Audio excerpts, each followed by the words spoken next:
Përshëndetje gjithve, përshëndetje, kënaqësi t'ju takoj sërish në këtë video të radhës. Sot unë kam vendosur që të udhtoj në mënyrë virtuale drejt shtetit grek, në Athinë në fakt, ku do njihemi me një histori jetësore e rrëfyer nga një vajzë shumë guximtare. Ajo është Julinda Hodaj, një 36 vjeçare, në 2 fëmijëve të rritur, dhe ajo do na tregoj sot një histori që realisht një histori që ka forcë, por është pas së cilës fshihen edhe shumë raste tjera dhe shumë problematika tjera, por Julinda ka vendosur që ta ngrej zërin sot për t'ju dhënë forcë edhe femrave tjera në mënyrë që t'i thonë stop dhunës. Dhe sot e kam të ftuar në këtë lidhje Skype nga Athina, por ajo nuk është vetëm, është suportuar sot nga një zonjë, nga një grua shumë e fuqishme në shtetin grek, e cila ndihmon femrat, gratë, përmes shoqatës Lidhja e Gruas Shqiptare në Greqi. I përshëndes dhe i falenderoj shumë që pranuan ftesën për të ndarë këtë realitet jetësor për zërin e diasporës. Mirëmbrëma. Mirëmbrëma. Faleminderit shumë, kënaqësi t'ju kem në këtë lidhje Skype, në këtë video që ne do realizojmë sot për shqiptarët e diasporës kudo në botë, por veçanërisht ky mesazh sot do t'i drejtohet femrave. Dhe pikërisht këtu do ta nisim të historinë tënde, Julind. Një femër e cila ka përjetuar shumë ngjarje të trishta dhe të dhimbshme dhe të vështira në jetën e saj. E fillojmë që nga martesa ndoshta për të njohur pak më shumë me jetën tënde. Linda, përshëndetje, mirëmbrëma. Përshëndes ty për emisionin. Të përgëzoj për këtë temë shumë të rëndësishme në qendër të vëmendjes, që sot janë gratë qendra e vëmendjes në gjithë botën. Dhe dhuna sapo vjen e po rritet. Kështu që duhet jemi shumë të forta dhe shumë zonjat që të themi stop dhunës. Falenderoj ty dhe publikun që të ndjek këty përmes kanalit tënd në YouTube, në Skype, dhe dua të t'jap sot një mesazh të fortë duke treguar historinë time dhe t'u them të gjitha nënave, vajzave dhe grave që stop dhunës. Duhet i themi stop dhunës. Ky është një guxim shumë i madh nga ana jote, është një akt guximi heroik do thoja, sepse Julind, unë kam patur mundësi që të bisedoj me shumë femra në shtetin grek dhe më kanë shkruar, janë ato femra të cilat ende sot po e durojnë dhunën bashkëshortore dhe nuk mund ta ngrejnë zërin për të dalë nga kjo situatë. Çfarë po ndodh realisht në Greqi dhe mund të na tregosh përmes rrëfimit tënd jetësor, përmes përvojës tënde jetësore, që të kuptojmë më shumë se çfarë fshihet pas këtij realiteti. Sigurisht, unë jam Julinda, Hodaj është mbiemri i bashkëshortit, Karara është mbiemri i vajzërisë. Jam 36 vjeçe, nga qyteti i Patosit, lindur edhe rritur në qytetin e Patosit. Unë jam njohur me ish bashkëshortin në vitin 2007. Si je njohur vetë? Një seri, jo, familja. Unë njoh nëpërmjet një lajm, siç e kemi pasur atëherë, ndërkohë që unë kam qenë në vit të tretë në gjimnaz. Nuk e njihja fare, nuk më njihte, thjesht familja e dha urdhrin që duhet fejohesha me atë djalë, edhe ishte në Greqi, kishte lek, vinte nga familje e mirë, ku ta di unë disa gjëra me radhë që atëherë ishin diku si traditë e shqiptarëve në atë kohë. Atëherë duhet të kuptoj pak se si e more vendimin për të martuar. A ishte një vendim i vullnetshëm nga ana jote, apo je ndjer pak e presionuar edhe nga familja, mentaliteti, shoqëria? Si ishte atëherë? Po, ishte presioni i prindërve që duhet fejohesh sepse po të kalon koha dhe nuk mund të mbajmë në shtëpi. Unë doja të vazhdoja shkollën e lartë, se ndërkohë që po vazhdoja shkollën e mesme, kisha ëndër të bëhesha një mësuese apo diçka tjetër. Kam ëndërruar të vazhdoja një shkollë. Nuk doja që të fejohesha, por ishte familja ajo që më shtyu dhe dha urdhrin e prerimat që do fejohesh dhe pikë. E detyruar Urdhëro? Çfarë moshe kishit në atë kohë? Ishte 17 vjeç, për një muaj mbushja 18, kështu që Shumë e re. shumë e re, shumë herët për të marrë vendime për veten time. E qartë, në rregull. Pra, u fejove pa e ditur ende se çfarë do të thotë vërtet ti jesh e martuar, ti jesh të ndërtosh jetën me një njeri që nuk e njihje as pak apo jo. Dhe menjëherë besoj je nisur drejt shtetit grek apo jo. Jo, unë kam ndenjtur në një vit e filluar, afro një vit, sepse unë isha në shkollë dhe nuk mund të lija gjimnazin, doja ta mbaroja, kam mbaruar gjimnazin e përgjithshëm në Patos, Lefter Talo. Ndërkohë që herën e parë, që ditën e parë që unë njoha prindrit e tij, filloi ajo dhuna e psikologjike, sepse nëna e tij nuk i pëlqeva unë, domethënë djali i saj për nënën ishte më i mirë dhe nuk donte një vajzë si unë. Nuk i pëlqeva, direkt shkoj, e kundërshtoi dhe i tha që në momentin e parë ajo çfarë biseda që bëra unë me djalin ishte ti do vish në shtëpinë time, do respektosh prindrit e mi, edhe kaq, dua të respektosh familjen time, asnjë gjë më tepër, as e njifja, as më njifte. Nuk kisha ndonjë pëlqim, nuk kisha diçka që më tërhiqte te ai lloj personi, sepse nuk e njifja. Po thjesht ajo shtytje e familjes që siç ishin atkoh ato zakonet, siç themi ne, më bëri që të vendosja, edhe pse nuk më pëlqeu që në fillim as familja, as personi. Ishin nga një fshat i Mallakastës dhe u dukej vetja sikur dikush ishin diçka dinin më tepër, shumë gjëra të tilla. Aty kuptova që familjet nga njëra tjetra kishin shumë diferencë, kultura dhe edukata që kishim marrë ne me edukatën e tyre, kulturën e të tjera nuk dua të shaj sepse unë isha 16 vite në atë familje, po thjesht dua të bëj të ditur që nuk përputheshim dy familjet me njëra tjetrën. Realitetet jetësore dhe ndoshta dhe botë kuptimit, le të themi, të dy familjeve. Është shumë e qartë kjo Julind, po për të mos humbur shumë kohë te kjo pjesë, sepse është shumë vite më përpara, por sepse ne do kalojmë aktualisht edhe në realitetin aktual të tëndin, por edhe të shumë një histori e cila do pasqyroj edhe një realitet të fshehur të atyre zërave të heshtur, le të themi, që nuk kanë guxim për të folur ashtu si ti. Dhe më pas më përshkruaj rrugtimin tënd dhe fillimin e jetës në shtetin grek me partnerin dhe si një vajzë e re, si një mami e re, si nisen problemet e para. Dua të them që unë ish bashkëshorti ka abuzuar me mua që në momentin e parë dhe nuk kam turp ta them. Sepse Sedra dhe ajo karakteri që kanë vajzat shqiptare i bëjnë që mos flasin. Unë dua t'ju them sot të ngrejnë zërin dhe të tregojnë vërtetën e tyre. Nuk është turp. Abuzoi dhe në moment që abuzoi unë kam ngelur shtatzane, ndërkohë që kisha mbaruar vitin e 4. Edhe aty ishte komplet u shemb bota ime vajzërore. Aty komplet çdo gjë filloi të prapthi, sepse për në muajin e 5 të shtatzanisë deri në muajin e 7 pastaj kam ardhur në Greqi, duke kaluar në një autobus që nuk e di se si kalova kufirin pa letra.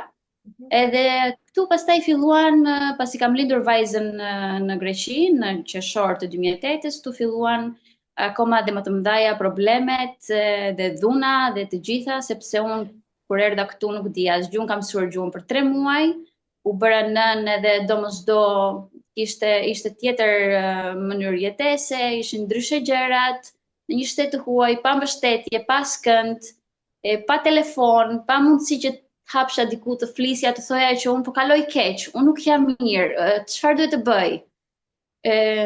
Ndërkohë që mbaja në krah një fëmijë të vogël, mbaja edhe 2 meshkuj në shtëpi, domethënë ish burrin edhe vllain e tij. Një laja ish plaja, po sado për një vajzë 19-20 vjeçe, sado kjo është diçka që nuk është e lehtë, nuk është e thjeshtë.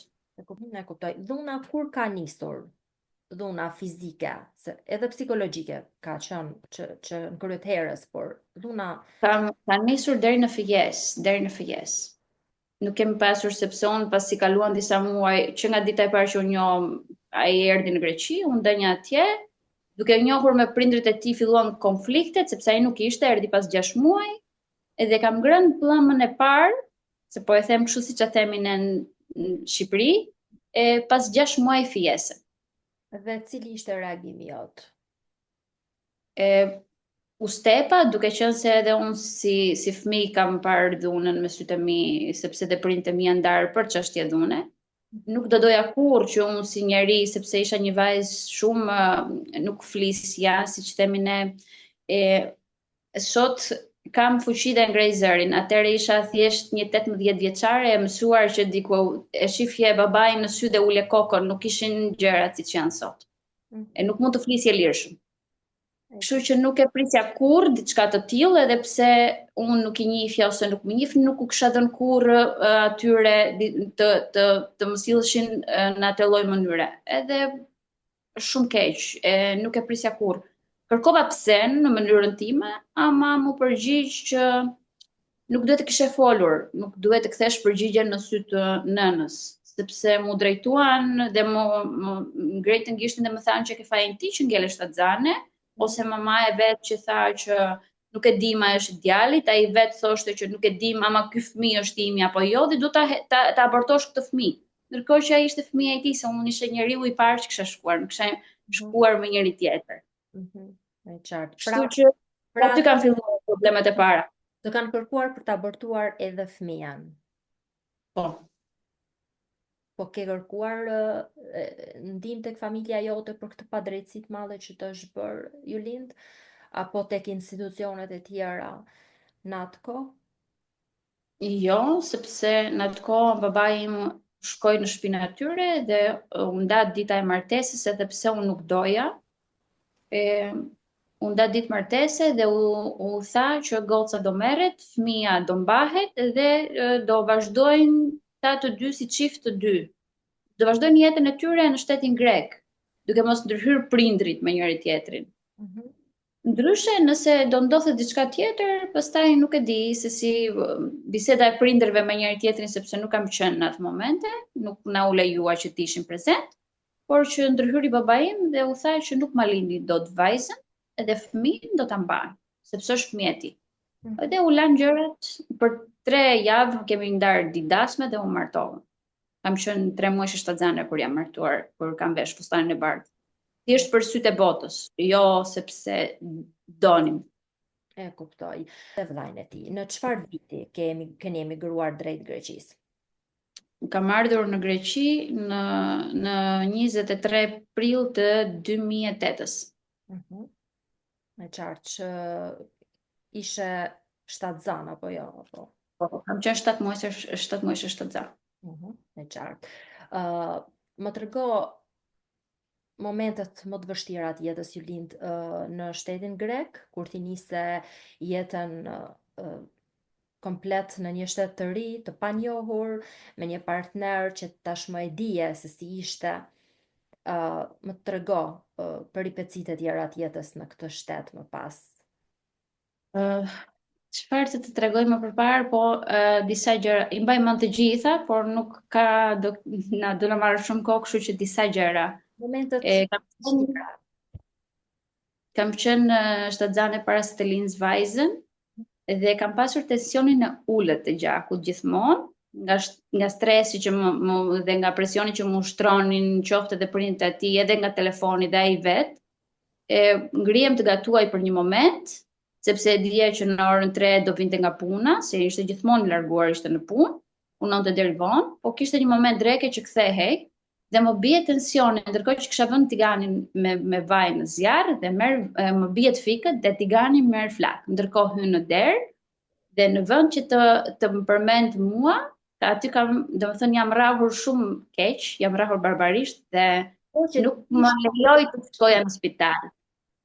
Më mbajti shtatzane 8 muajshe në shtëpi, ashtu siç isha, nuk kisha mundësi ti drejtosha as kujt, shkoja as gjekundi, se kisha frikë, dhe më tha nëse hap gojen dhe i tregon dikujt që unë të raha, sepse ai kishte frikë se mos merrte flak shtëpia, nuk kishte hall se mos humbja fëmin ose kishte problem, mos psoja unë diçka, por kishte merak mos merrte flak shtëpia edhe e fusin në burg, diçka e tillë.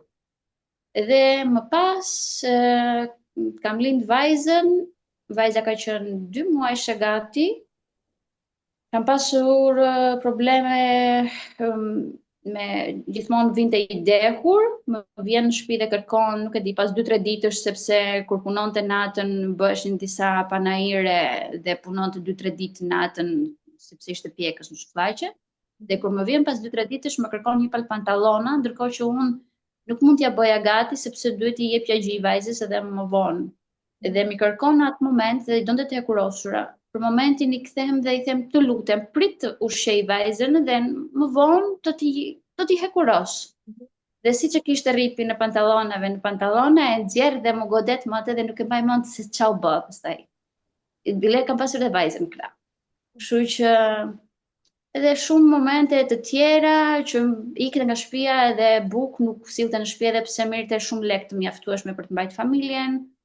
Kërkoja lek për të marrë bebelina vajzës, shumë herë më thonte s'kam, gjuhë nuk dija të dilja të merja vetë, ndërkohë që duke folur gjysmë shqip, gjysmë anglisht, gjysmë greqisht disa fjalë sepse mora fletoren të shkruaja pastaj. Kam pas një komshi grek poshtë dhe duke dëgjuar, duke parë nga televizori, shkruaj dhe dëgjoj, mundosha të mësoja greqishtën që të mund të dilja vetë. Dhe avash, pastaj me ato mundësitë e mia delja vetë, po që i shikoja numrin te kasa, sa le kishin dhe paguaja pa ditur të komunikoj mirë. Po këto janë, ka dhe domethënë shumë gjëra të tjera që më është munduar të më mbysi, si të them, përplaste kokën në mur, shumë gjëra që i bën dikush që jo që nuk të do, po nuk ka asnjë lloj ndjenje, ka një lloj urrëtie për ty. Ndërkohë që unë nga ana tjetër, duke folur me prindrit për një farë kohë, më thoshte i madh që lëre dhe hajde këtu sepse do të gjej un burr tjetër, aty u stepa dhe thash, po ku do shkoj me fëmijë? Kam pas vajzën 3 vjeçë kur ka ardhur babai për herë të parë, për të më parë sepse nuk kam pas asnjë lloj kontakti me prindrit. Domethënë, më mbante shumë larg nga çdo lloj njeriu. Brenda në shtëpi, me vajzën, nga dera brenda, edhe pse kishte shumë shqiptar atje rrotull, unë kam ndenjur në Zahar Odlias. Julinda, do më thënë problemet mes jush kanë nisur pak edhe për arsye ekonomike, apo jo? Dhe ti nuk e patur mundësi që të punosh në atë kohë për shkak edhe të vështirësive gjuhësore, por edhe për faktin që ti ke qenë e angazhuar me fëmijët. Çfarë problematikash tjera kanë nxitur këtë lloj agresiviteti nga ana e ish partnerit? Punonte, pinte, sepse pinte. Dhe kur vinte në shtëpi, përdorte dhunë, domethënë pas një lloj shkaku. Më pas ishin dhe prindrit e tij që ishin shkas për çdo gjë, që sa lek nxirrni, ku i çoni, ç'a i bëni, duhet t'u jepte atyre llogari. Unë nuk kisha asnjë lloj të drejtë si nën, si femër, si zonjë shtëpi, si bashkëshorte që mbaja 2 meshkuj dhe një fëmijë të vogël 3, që të flisja një fjalë, nuk më dëgjohej sepse prindërit e tij kanë ardhur pas 6 muaj që ka lindur vajza për herë të parë me vizë dhe ish vjera ndërhynte në çdo gjë, bile edhe rrobat e dollapit që i kisha të palosura të dyve, jo vetëm të ish bashkëshortit, po dhe të vllajt të tij. Mi hithë të mbërdhe dhe më thoshte rregulloj prap, je pisët, nuk je zonja, shumë gjëra të tilla, kështu që ishte dhe familja ajo që krijonte edhe konfliktet mes nesh, nuk ishte vetëm ai.